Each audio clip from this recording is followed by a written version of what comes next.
আমার নিজের চোখে আজকে জুতা তুলেছি আমি। 19 বছর জালসা করছি, কোনোদিন জুতা তুলিনি। আজকে 4টা মেয়েকে জুতা তুলেছি আমি। জুতিয়ে তোর মুখ ভেঙে দিব, এমন নোংরা ভাবে তারা মানে বেটা ছেলে ইয়ং ছেলেদের সাথে কথা বলছো। কতটা রাগ হয়েছে আমার বলে। মসজিদের গেটে একদম পুরো জামালের কি, আপনাদের পা গুলো ধরে বলছি জালসা করিয়েন না। যে খরচাটা হচ্ছে লাইট মাইট মিলে, এর থেকে যদি 3 দিন কালেকশন করেন যে মসজিদ করছি, তো লোক টাকা দিবে, লোক টাকা দিবে। ভিক্ষা করেন মসজিদের জন্য। আমার কাছে তো বিদেশে টাকা আসে না। 2.5 কোটি টাকার কাজ করলাম, 2-3টে মসজিদ, আবার একটা নতুন মসজিদ শুরু হবে। তো আল্লাহর ঘর করতে গেলে আল্লাহর মদদ সাথে থাকবে ইনশাআল্লাহ। কি আজীব চলাফেরা! এই পর্দাটাতে সবসময় ঢুকছে বেরোচ্ছে, বিয়ে ঘরের মতো ঢুকছে বেরোচ্ছে, ঢুকছে বেরোচ্ছে, ঢুকছে বেরোচ্ছে। রাস্তাতে জওয়ান মেয়ের এত ভিড় যে গায়ের মেলা হার মেনে যাবে, গায়েররা লজ্জা করবে যে আমাদের এত মেয়ে ঘুরে না। কষ্ট লাগছে বায়ান করতে আজকে। ওই জন্যে মনে মনে নিয়ত করছিলাম, মসজিদ কি, মসজিদ কেন, মসজিদের লাভ কি, মসজিদ বানাবে কে, কমিটি হবে কোন চরিত্রের লোক, তাদের গুণ কি থাকবে, কোরআনে কি আছে, এর উপরে বক্তব্য রাখবো। কিন্তু না, আমি বক্তব্য চেঞ্জ করে দিয়েছি। খুব অল্প সময় থাকবো, কিন্তু আপনারা একটু ধৈর্য ধরেন। এই পৃথিবীটা একদিন ধ্বংস হবে, পৃথিবীটা ধ্বংস হয়ে যাবে, পৃথিবীটা থাকবে না। আজকে ভারতবর্ষের কত ভাগ, কত পোস্ট অফিস, কত থানা, কত জেলা, কত ব্লক, কত রাজ্য, তারপরে দেশ।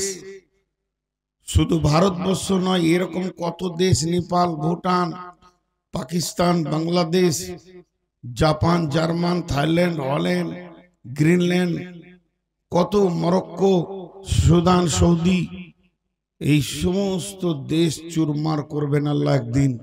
কোনো বর্ডার থাকবে না, কোনো সিকিউরিটি থাকবে না, বিএসএফ থাকবে না, বিজিবি থাকবে না, খালি 2টি ঠিকানা হবে। সব মানুষগুলো এখন পৃথিবীতে নাই।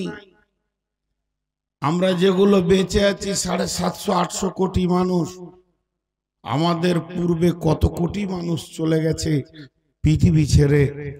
আমরাও যাব। আমাদের পরে কত কোটি সন্তান যে পৃথিবীতে আসবে, এর হিসাব একমাত্র মাবুদ ছাড়া কেউ জানে না। কিন্তু এই সমস্ত লোককে একদিন আল্লাহ এক জায়গায় জমা করবেন। সেদিন আদম আলাইহিস সালাম উপস্থিত থাকবেন। এমন কি কিয়ামতের সুর ফোঁকা অবস্থায় যে বাচ্চাটা জন্ম নেবে, সে ও সেই দিন হাজিরি থাকবে।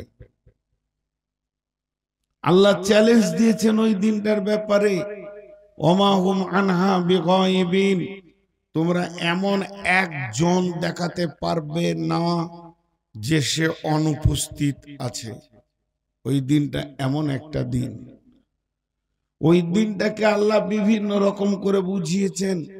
ওর নাম দিয়েছেন কিয়ামত, ওরই নাম হচ্ছে মেহসার, ওরই নাম হচ্ছে ইয়াউম, ওরই নাম হচ্ছে ইয়াউমুল আযীম, ওরই নাম হচ্ছে ইয়াউমুদ্দিন, ওরই নাম হচ্ছে সাহলা, তারই নাম হচ্ছে হাক্কা, তাকেই বুঝিয়েছে গাসিয়া, তাকেই বলেছে কারিয়া। আল্লাহ বিভিন্ন শব্দ দিয়ে ওই একটাকেই বুঝিয়েছে। ঘুরে ঘুরে কিয়ামত, সব মানুষকে জমা করবেন। আজকে এই কমিটি জালসার উদ্দেশ্য কি না মসজিদ, জালসার উদ্দেশ্য কি না মসজিদ। মসজিদে 50,000 টাকা হবে না, খরচা বাদ দিয়ে। কিন্তু ওই দোকানদারগুলোকে আমার কাছে একটা বুদ্ধি দিলেন, খাতা আর কলম নেন, দিয়ে জিজ্ঞেস করেন, গেটে দাঁড়াবেন, যটা দোকানদার পার হবে মোটামুটি কত বেচা কিনা হলো। 60,000, 70,000, 25,000, 10,000, 62,000, 14,000, 16,000, টোটাল দেখবেন 5 লক্ষ টাকার বেচা কিনা হয়ে গেছে। 5 লক্ষ টাকার বেচা কেনা যদি হয়েছে, অন্তত 2 লক্ষ টাকা তারা লাভ নিয়ে বেরিয়ে যাচ্ছে। আর যে মসজিদ কেন্দ্রিক এই প্রোগ্রামটা হলো, সেখানে মাত্র 50,000 টাকাও হয়নি। কার জন্য করা হলো? কার জন্য করা হলো? প্যান্ডেল বানানো হলো মসজিদের জন্য, বিয়ে হলো বেঈমানদের। প্যান্ডেল বানানো হচ্ছে মসজিদের জন্য, আর শাদী হয়ে যাচ্ছে বেঈমানদের। আজকে যাদের আব্দুর রাজ্জাক বিন ইউসুফ বলেন যে ওরা হিজড়ের দল, ওরা ওই পুরুষগুলো হিজড়ের দল, ওই পুরুষগুলো দাইয়ুস। যার যুবতী বেটিটা এখন কোথায় আছে ও জানে না, যার যুবতী বউটা কোথায় আছে ও জানে না, যার যুবতী বোনটা কোথায় আছে এখন রাতে ওর কাছে খবর নেই। তো দাইয়ুসকে জালসা শোনার দরকার নেই, ওর ঘর যাওয়া দরকার আছে। এখন ওর বেটির লাইসেন্স খারাপ হচ্ছে, ওর বেটির লুটপাট হয়ে যাচ্ছে সম্পদ, ওর বউয়ের লুটপাট হচ্ছে, ওর বোনের লুটপাট হচ্ছে, আর ও এখানে বসে জালসা শুনছে আর ঘরে ঘুমাচ্ছে। এই দাইয়ুসকে কিয়ামতের মাঠে কি জবাব লাগবে? বড় আফসোস লাগছে। এরকম এত বেটি ছেলের, জওয়ান বেটি ছেলের বীর আমি আমার 17 বছরের জালসার লাইফে দেখিনি। গোটা রাস্তাটা আমাকে ধাক্কা মেরেছে 4 বার পেছন দিক থেকে, সামালতে পারছে না। যেটা মৌলবি যেছে না কি যেছে তালি পেছে না, এত পাগল উন্মাদ হয়ে আছে। তো আল্লাহ তাবারাক ওয়া তাআলা 2টি ঠিকানা বানাবেন এর জন্য। 2টি ঠিকানা সারা বিশ্বকে ভেঙে সমস্ত পাতাকে গুড়িয়ে চুরমার করে দিয়ে 2টি ঠিকানা বানাবেন। থাকবে না তখন বিহার, থাকবে না বাঙ্গাল, থাকবে না ঝাড়খণ্ড, থাকবে না সিকিম, নেপাল, থাকবে শুধু 2টি। বিসমিল্লাহির রহমানির রহিম। ফাআম্মা মান তাগা ওয়া আসারাল হায়াতাদ দুনিয়া ফাইন্নাল জাহিমা হিয়াল মাওয়া وأما من خاف مقام ربه ونهى النفس عن الهوى فإن الجنة هي المأوى। बेटी आबाद বোন আমার মারে, বাংলা যদি বোঝেন তো ভালো করে শোনেন। বিশ্বটা যখন ভেঙে যাবে, দুনিয়াটা যখন চুরমার হয়ে যাবে, তখন 2খানা ঠিকানা থাকবে। একটা ঠিকানার নাম হবে জান্নাত, আর একটার নাম হবে জাহান্নাম। এই যে কোটি কোটি মানুষ আমার আগে যারা এসেছিল, আমরা যারা আছি, আমাদের পরেও যারা আসবে, সবগুলিকে আল্লাহ কিয়ামতের মাঠে জমা করবেন। আর জমা করার পর 2 ভাগে বিভক্ত করবেন। 3 নম্বর কোনো জায়গা থাকবে না। একদল যাবে জান্নাতে, আর একদল যাবে জাহান্নামে। এছাড়া আর অন্য কোনো রাস্তা নাই। বিশ্ব মানবকে 2টি ঠিকানাতে আল্লাহ ভরবে।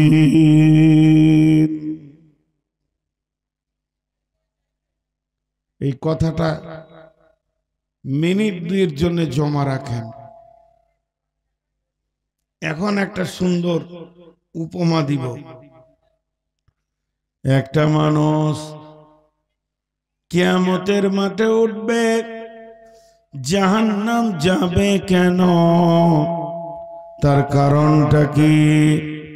তাহলে সে গুনাহ করেছে, জান্নাত যাবে কেন? তার কারণটা কি? তার মানে সে নেকি করেছে। আল্লাহ এমনটা কোরআনে বলেননি নেকি করেছে জান্নাতে যাবে, গুনাহ করেছে জাহান্নামে যাবে। তবে আমার আল্লাহ বলছেন দুইখানা আচরণ, দুইটা গুণ, দুইটা বদ অভ্যাস এমন রয়েছে মানুষের ভিতরে যে দুটি তাকে জাহান্নামে নিয়ে যাবে। আর দুইটা ভালো গুণ, দুইটা ভালো অভ্যাস, দুইটা ভালো স্বভাব এমন রয়েছে যা মানুষকে জান্নাতে নিয়ে যাবে। এক নম্বর, জাহান্নাম যাওয়ার জন্য যে দুটি বদ গুণ মানুষের ভিতরে আছে সেই দুটি কি? ফাম্মা মান তাগা ওয়া আসারাল হায়াতাদ দুনিয়া ফাইন্নাল জাহিমা হিয়াল মাওয়া। তগা, তগা কাকে বলে? যার কাছে থাকবে তগা আর দুনিয়ার প্রেম ভালোবাসা, দুনিয়াকে বেশি মহব্বত করবে, তাহলে তগাটা কি? এখন যদি আমি আপনাকে বলি এক কাপ চা দেন, তো আপনি এক কাপ চা আমাকে দিয়ে দেবেন। তো ওই চায়েতে কি আছে? পানি আছে, চিনি আছে, দুধ আছে, চায়ের পাতি আছে, তিনটে চারটা জিনিস, তিনটে চারটা জিনিস, তিন চার জিনিসকে এক কথায় চা বলে। তেমনি তগা কাকে বলে? রিয়া, তাকাব্বুর, অহংকার সবগুলিকে মিলিয়ে এক জায়গায় জমা করলে এটাকে তগা বলা হয়। আর এর ভিতরে তাগুত শক্তি, যেটা শয়তানের ক্ষমতা, যে শয়তানকে আপোষ বানাবে, যে শয়তানের সঙ্গে সমঝোতা করবে, শয়তানকে নিজের মনে করবে এবং সমস্ত খারাপ গুণগুলি ভিতরে আনবে, একে তগা বলা হয়েছে। ও আসারাল হায়াতাদ দুনিয়া, হে মা, ওরে আমার বেটি, ওরে আমার বোন, যারা মেলাতে রয়েছে ফিরে এসো সোনা মানিক। আল্লাহ তাবারাক ওয়া তাআলা বলছেন পার্থিব জীবনকে যে বেশি প্রাধান্য দিয়ে দিল, এটাকে যে বেশি গণ্য করলো, এটাকে যে বেশি আপনার কিনা সম্মান করলো, আল্লাহ বলছে তোকে আর কোনো পাপ করতে হবে না। জাহান্নাম যাওয়ার জন্য এই দুটি যথেষ্ট হয়ে যাবে। ফাইনাল জাহিমা হিয়াল মাওয়া, ওই লোকটার ঠিকানা হবে কঠিন জাহান্নামের ভিতরে। ওয়া আম্মা মান খাফা মাকামা রাব্বিহি ওয়া নাহান নাফসা আনিল হাওয়া ফাইনাল জান্নাতা হিয়াল মাওয়া, যার ভিতরে আল্লাহর ভয় ঢুকে গেল, যে আল্লাহকে ভয় করলো, আল্লাহর ভয়ে ভীত হয়ে নিজের নফসকে রুখে দিল, মনচাহি জিন্দেগি বানালো না, রবচাহি জিন্দেগি বানালো, আমার রব বলছেন ফাইনাল জান্নাতা হিয়াল মাওয়া, ওর এই ভালো গুণ ওকে জান্নাতে নিয়ে যাবি।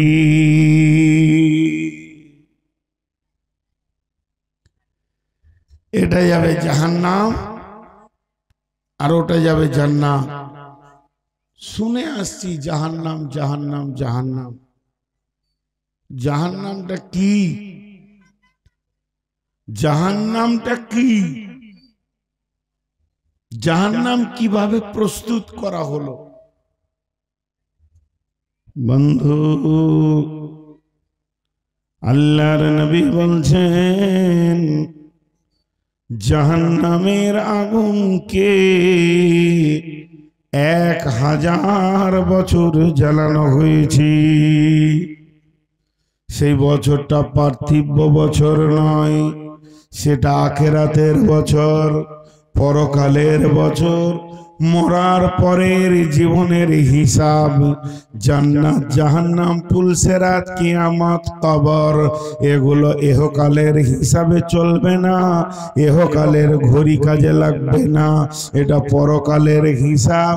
আর পরকালের হিসাব সম্পর্কে আমার আল্লাহ বলেছেন, কানা মিকদারুহু 50 আলফ সানাতিন, সেটা হবে 50,000 বছরে একটা দিন।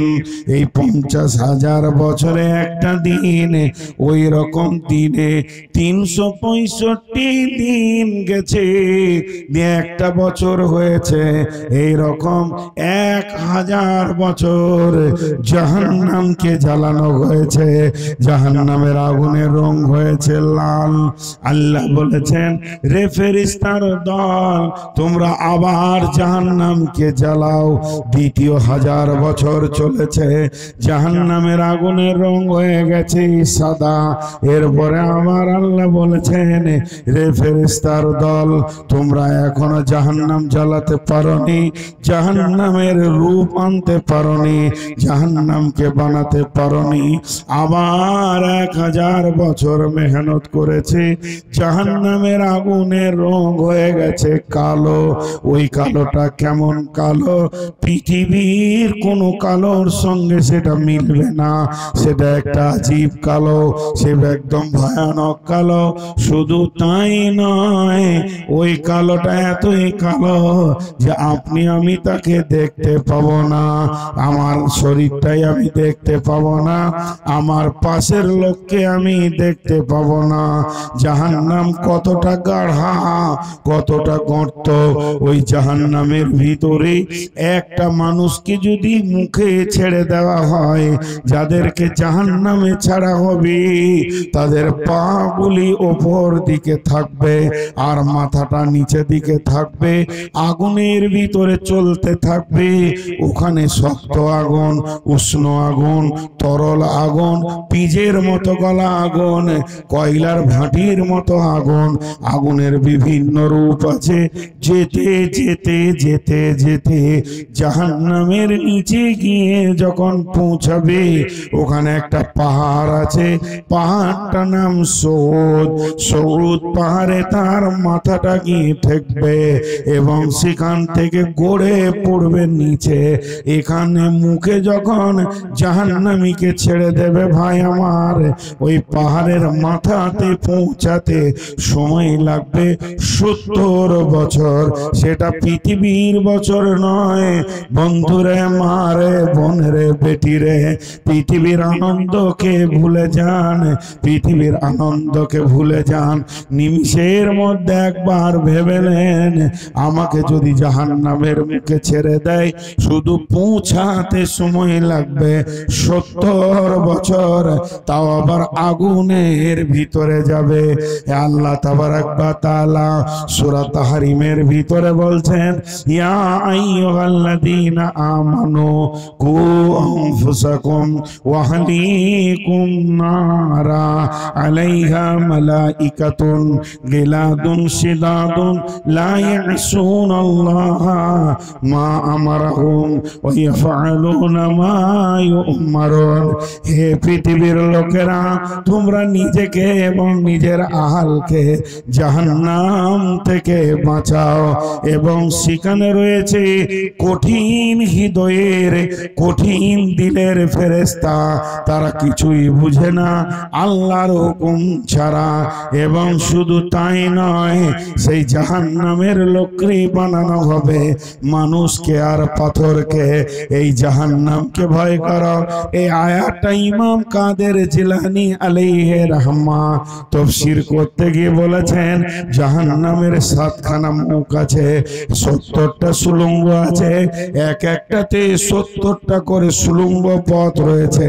তার মানে সহজে বুঝলেন, একটা মানুষকে যদি পাইপের ভিতরে ভরে দেয়া হয় আর ওই পাইপের ভিতরে যদি 70 বছর যেতে থাকে, তার অবস্থাটা কেমন হবে? জাহান্নামে মানুষ সচ্ছল জায়গা পাবে না, টিপাটিপি জায়গাতে থাকবে। আলাইহা মালাইকাতুনের তাফসীর করতে গিয়ে বলেছেন, জাহান্নামের মুখে 450 নির্দয় ফেরেশতা রয়েছে, তারা প্রত্যেকটি জাহান্নামীকে মারবে, এত মারবে ফুটবলের মতো মেরে হাড় হাড্ডিকে চূড় চূড় করবে। কোন জাহান্নামী সুস্থ হালে জাহান্নামে থাকবে না, রোগার হালাতে থাকবে, হাড় হাড্ডি তার ভেঙে চূর হয়ে থাকবে। এই অবস্থায় তাকে জাহান্নামের ভিতরে ফেলা হবে। আল্লাহর কসম, গল্প বলিনি। আপনার মন মানুক চাই না মানুক, এটাই সত্য। আপনারা বুঝতে পারছেন কিনা এটাই সত্য, আমি বুঝাতে পারছি কিনা এটাই সত্য। আমি বুঝাতে গিয়ে হয়তো কোনো জায়গায় ভুল করে বসছি বুদ্ধির কমির কারণে, কিন্তু আল্লাহ যা বলেছে তা সত্য।